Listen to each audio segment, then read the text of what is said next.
Good afternoon, everyone. Thanks for keeping the fidelity by joining us today's 12 p.m. bilingual newscast on Equinox Television. We begin the first part in French with you, Donald Brice Kamgang. Good afternoon. Bonjour, Innocent Nazem, madame, monsieur. Merci de suivre cette édition de la mi-journée du journal sur Equinox Télévision. Le gouvernement a cessé le décompte des cas positifs de coronavirus au Cameroun. Depuis 3 jours, le ministre de la Santé publique ne fait plus ce pointage quotidien.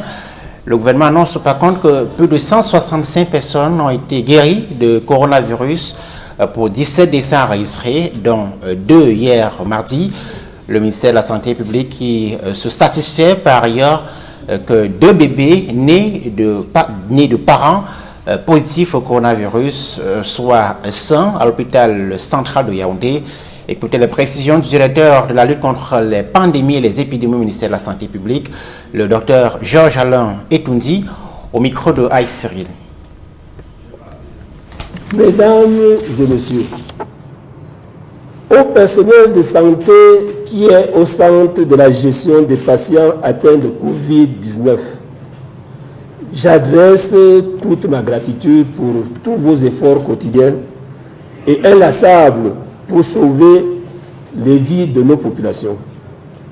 Grâce à votre expertise, depuis le début de cette pandémie, nous avons déjà enregistré 2 accouchements successifs de bébés sains et nés de mères positives à Covid-19 à l'hôpital central de Yaoundé.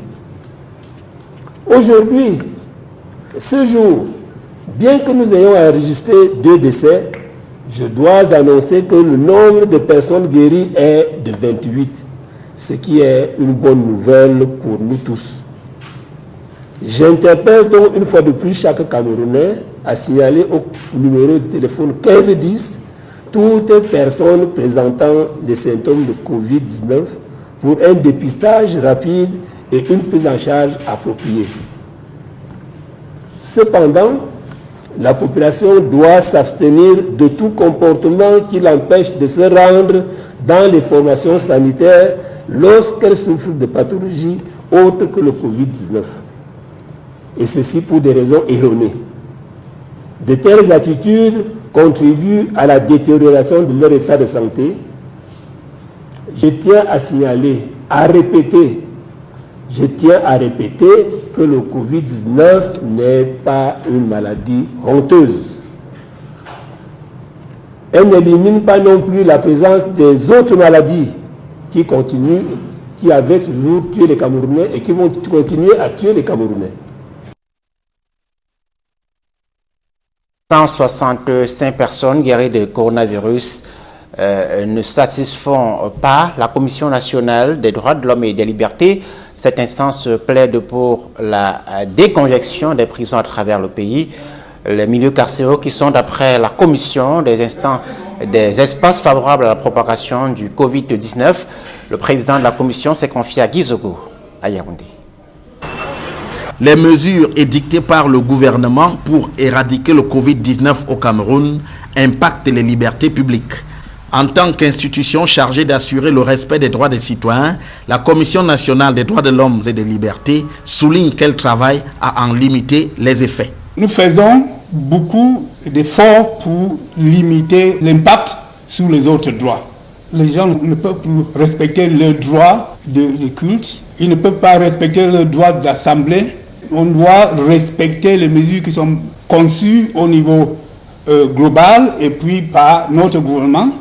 Parmi les points qui tiennent à cœur la Commission nationale des droits de l'homme et des libertés, il y a la question du désengorgement des prisons par ces temps de Covid-19.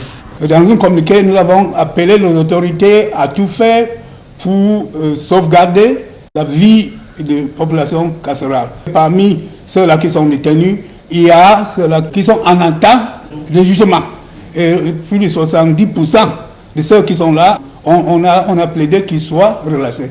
Selon la commission, nombre de prisonniers offre des garanties de représentation pour pouvoir être élargis. Et parmi ces populations, il y en a qui ont les familles, qui ont le lieu de résidence reconnu. Donc on peut le faire sortir et lutter efficacement contre la pandémie. Au demeurant, la commission explique qu'il lui incombe surtout aussi d'amener les populations à adhérer aux mesures prises par le gouvernement pour barrer la route au Covid-19 au Cameroun. C'est notre rôle à la Commission nationale des droits de l'homme d'encourager la population. Et nous faisons ça en utilisant aussi le réseau des organisations de la société civile qui travaillent de temps en temps avec nous. Nous les encourageons, n'est-ce pas, de faire leur mieux pour sensibiliser les populations sur les mesures à prendre pour lutter contre la pandémie. Avec la surchauffe à la prison de Kondengui, il faudra maintenant voir ce que le gouvernement fera des recommandations de la commission sur les prisons.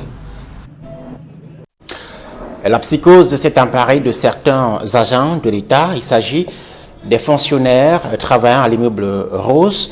Ce bâtiment a enregistré un cas confirmé de coronavirus il y a quelques jours. Le ministère de la Santé publique a procédé tout de suite à la désinfection de ces bâtiments et de ses alentours. L'opération a été suivie à Yaoundé par Marcelin Gansot.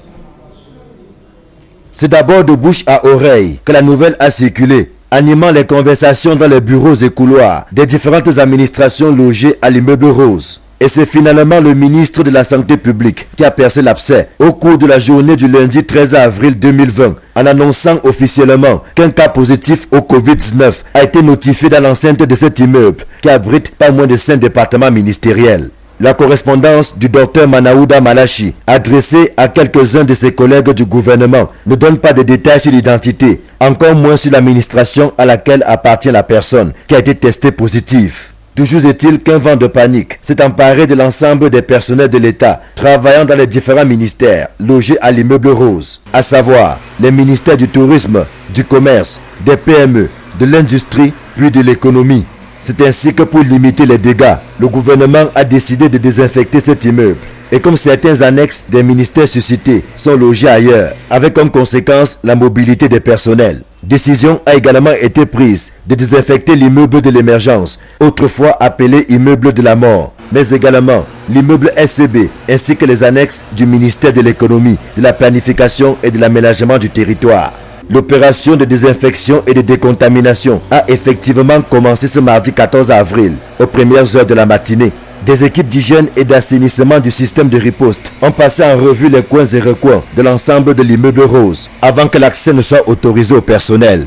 Une mesure salutaire qui, selon certains agents publics, gagnerait à s'étendre à d'autres administrations par ces temps de propagation du coronavirus. Dans ce sillage et en accord avec les prescriptions du gouverneur de la région du centre, la désinfection des marchés de la capitale a également commencé. Ce 14 avril, c'est le marché de Touguébé, situé dans le 6e arrondissement, qui a reçu les équipes des services d'hygiène de la mairie de Yaoundé 6. Des actions similaires sont annoncées ailleurs, en plus du respect scrupuleux des mesures barrières. Seule arme efficace pouvant barrer la voie à la propagation du Covid-19. Rappelons que vendredi dernier déjà, le gouvernement a procédé, par les soins du ministère de la Santé publique, à la désinfection et à la décontamination des logements sociaux de Limbé, lesquels ont hébergé une quarantaine de malades, aujourd'hui guéris du coronavirus. Nous parlions tout à l'heure de la situation dans les prisons. Le président du Mouvement pour la Renaissance du Cameroun demande que des tests soient effectués sur des militants de la formation politique incarcérée à la prison centrale de Yaoundé. Maurice Kamto a saisi le ministre de la Justice, garde des Sceaux, à cet effet. Des tests qui devraient concerner 6 militants du MRC suspectés de porter les symptômes du Covid-19.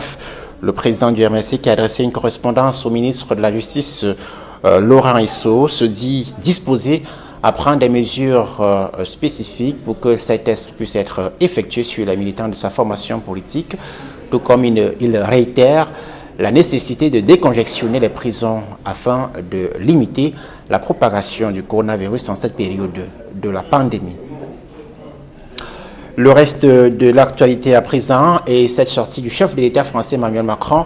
Il s'est dit favorable à l'annulation massive, c'est une citation, de la dette des pays africains. L'annulation qui devrait permettre, d'après le chef de l'État français qui vient de livrer sa 4e allocution à la télévision depuis le déclenchement de cette crise du coronavirus, une annulation qui devrait permettre aux pays africains de mieux faire face à la lutte contre la pandémie sur le continent. Les précisions de Jean-Paul Chounet. Dans la présentation d'un plan de riposte global pour sauver la France, l'Europe et tous les pays affectés par la pandémie du coronavirus, le président français Emmanuel Macron a sa petite idée pour soutenir les économies africaines qui subissent déjà les conséquences néfastes du Covid-19, écroulant aussi sous le poids de leur dette extérieure. Nous devons aussi savoir aider nos voisins d'Afrique à lutter contre le virus plus efficacement, à les aider aussi sur le plan économique en annulant massivement leurs dettes. Et comble de malheur, les pays africains les plus touchés sont aussi les plus endettés du continent. L'Afrique du Sud, l'Égypte, le Maroc, la Tunisie, la République démocratique du Congo, le Sénégal, le Niger, le Cameroun, la Côte d'Ivoire cumulent un montant de 310 milliards 771 millions de dollars, soit 139 846 000 milliards 950 millions de francs CFA. L'annulation de cette dette colossale apportera un souffle aux pays bénéficiaires, soutient Emmanuel Macron qui s'adressait au peuple français, secoué lui aussi par les horreurs du Covid-19. Nous ne gagnerons jamais seuls. Parce qu'aujourd'hui, à Bergame, Madrid, Bruxelles, Londres, Pékin, New York, Alger ou Dakar, nous pleurons les morts d'un même virus. L'appel d'Emmanuel Macron sera-t-il entendu par ses pairs européens, américains et les institutions financières internationales, en l'occurrence la Banque mondiale et le Fonds monétaire international, en ce moment où le Covid-19 continue de se propager en Afrique, avec déjà 14 400 malades et 788 morts recensés à la date du 13 avril 2020.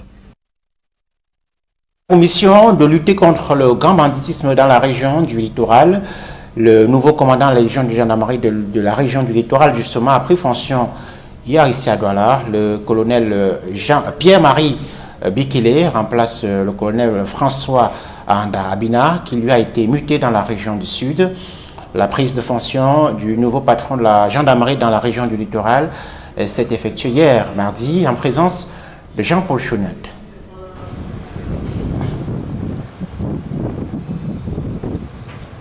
À la cour d'honneur de la Légion de gendarmerie du littoral, le général de brigade Tungé Elias, commandant la 2e région de gendarmerie, vient en ces lieux installer le colonel Bikele Pierre-Marie, nouveau commandant de la gendarmerie du littoral.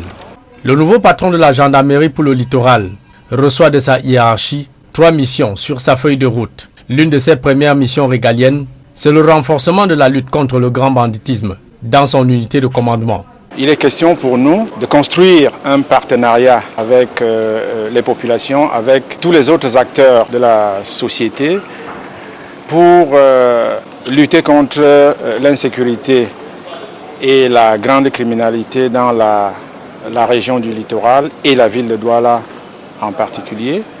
L'autre chantier sur lequel est attendu le nouvel homme fort, c'est la protection de toutes les populations du littoral contre les assauts et attaques des sécessionnistes et autres bandes armées.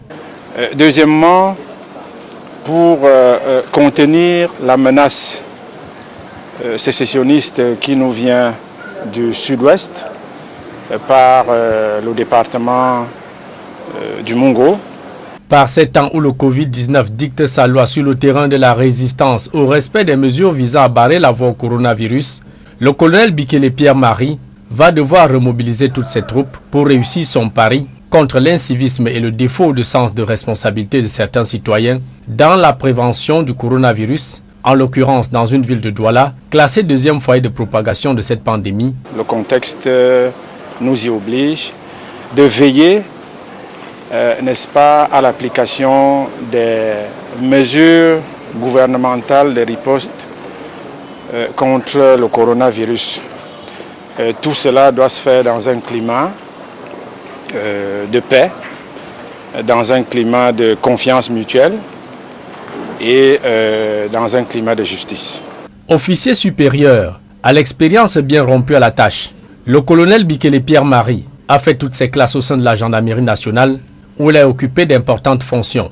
Commandant de la compagnie de gendarmerie du port de Douala entre 2005 et 2010, chef de poste du commandement opérationnel de la gendarmerie nationale, puis chef de division de l'enseignement supérieur à l'EI Force de 2014 jusqu'au 31 mars 2020, d'où il est nommé commandant de la Légion de gendarmerie du littoral en remplacement du colonel Abina Ahanda François, muté à la Légion de gendarmerie du Sud à Ibolova. Et voilà qui met un terme à cette première partie du 12h sur Equinox Télévision. Innocent Nazaire, you have the second part. Good day. Thank you, Donald Brice. Good day, and to our viewers, good day as well. Thanks for staying with us. The Ministry of Public Health has stopped the publication of figures for contagious cases of the COVID-19 in Cameroon. Meantime, during the press briefing in the nation's capital, Yaoundé, yesterday, Dr. Alain Etonzi Mbala, who is director in charge of the fight against epidemics and pandemics, noted that a total of 165 patients have recovered and that 2 more deaths were recorded, making a total of 17 in Cameroon. Let's now listen to the director in charge of the fight against epidemics and pandemics in the Ministry of Public Health. I will begin by appreciating all the Cameroonians who have been observing the very high instructions of His Excellency, the President of the Republic, from the Prime Minister, Head of Government, regarding the measures for the prevention of the current pandemic response plan in our country. And I urge those who are still resistant to these measures to comply immediately.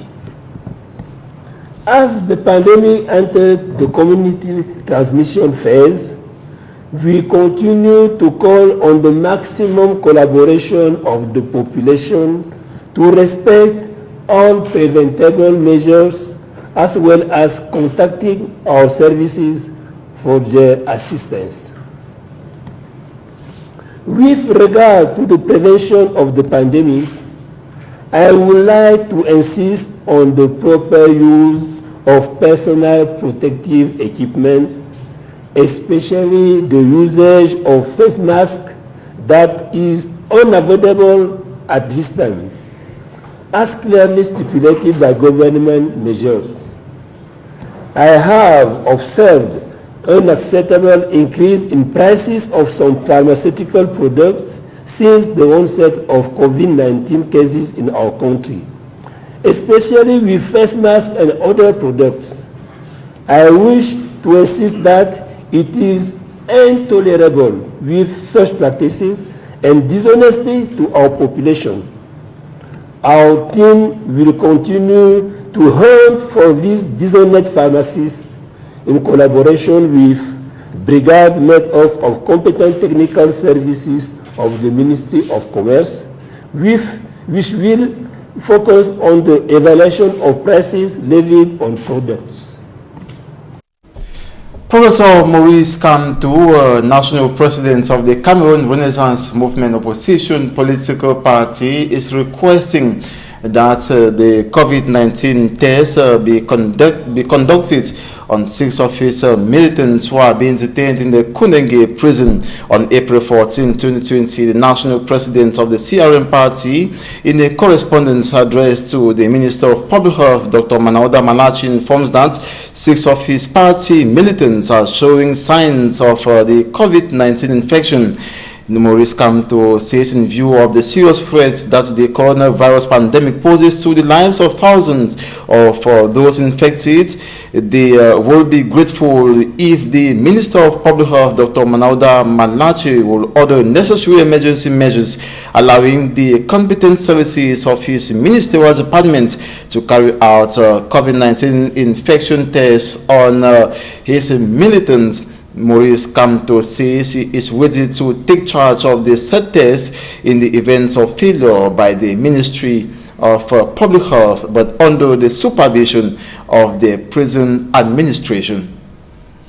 Several persons in Banga in the Mongo division of the Littoral region of Cameroon have been apprehended by security elements for not respecting the measures taken by the government of Cameroon for obligatory wearing of the face mask to curb spread of the coronavirus, and most of them were fished out from markets and equally from buses and motorbikes. That was recently, as you hear in the following report. This Sunday. A passenger ejected from a mini transport bus in Banga in the Mongo division of the littoral region. Another ordered to step down a commercial motorbike.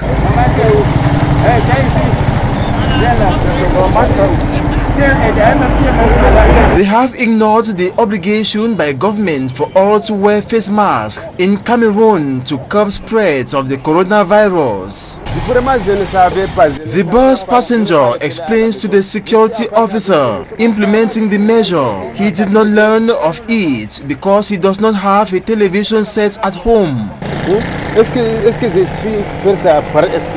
They are not the only ones ignoring this government's measure. Many others make reinforcement of the response actions tough.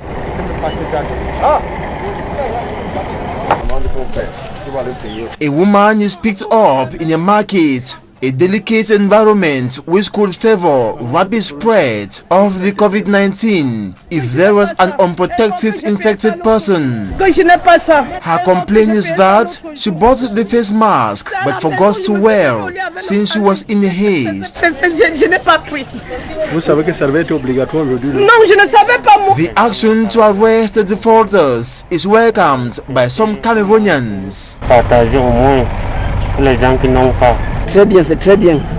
On a quoi, le gouvernement de faire tout ça.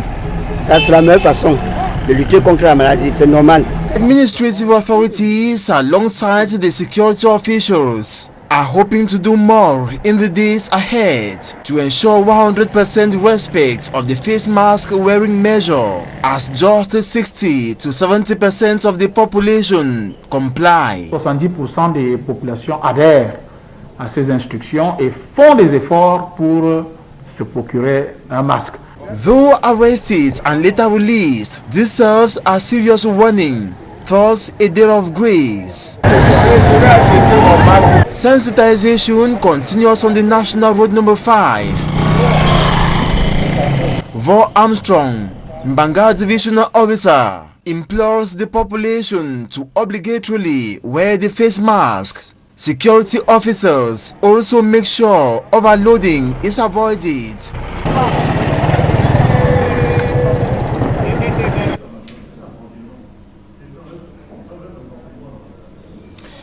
And now the president of France, that is Emmanuel Macron, has proposed that Africa's external debt be cancelled to enable a efficient fight against the COVID-19 in Africa. He made the proposal while addressing the French people on the global health situation.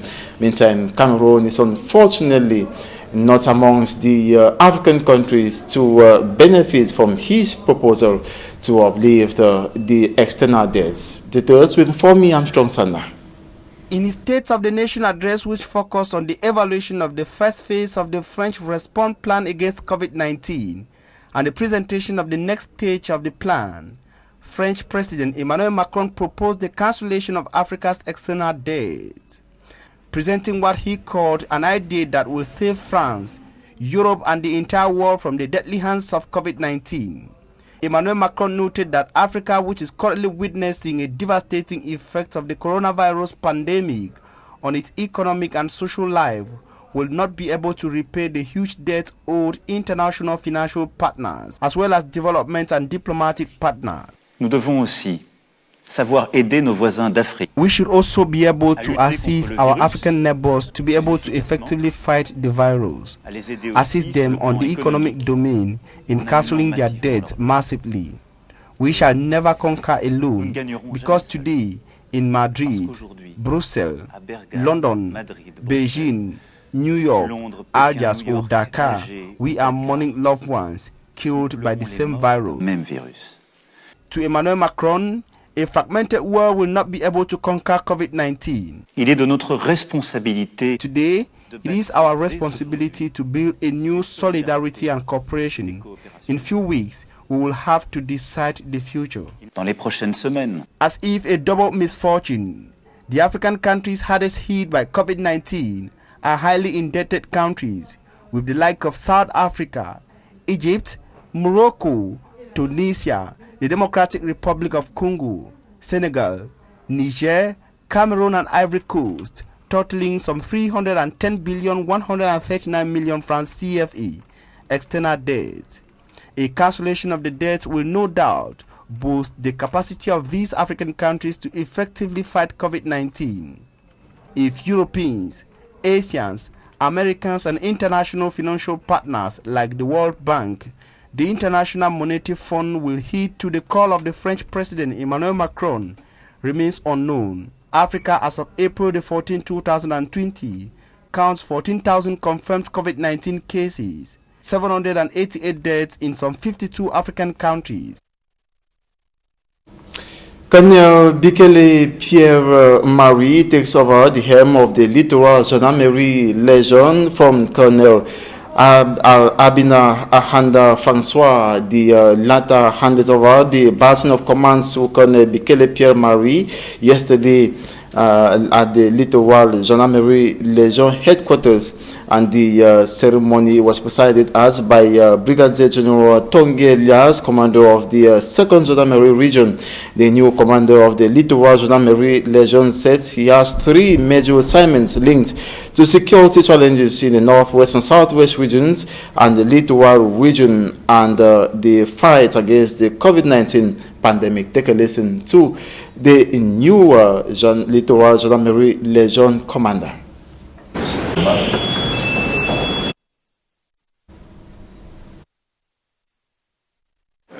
So with the partnership I was talking about, we have, first of all, to fight effectively and efficiently the criminality and insecurity in the region in general and in Douala in particular. Secondly, we need to contain the secessionist threat coming from southwest region through the Mungo division. And thirdly, we have to be sure that the governmental measure of response to the coronavirus are well implemented in our region. And that's it for this 12 p.m. bilingual newscast on Equinox Television. Thanks so much for watching. Do have a wonderful day. Tomorrow is another day. Donald Brice Kamgan. Bonne journée. Fin de cette édition d'information sur Equinox Télévision. On l'avait dit, nous Sanazé. Rendez-vous à 18h d'abord pour l'édition en langue anglaise et puis à 20h pour l'édition en langue française. Restez sur Equinox Télévision, madame, monsieur.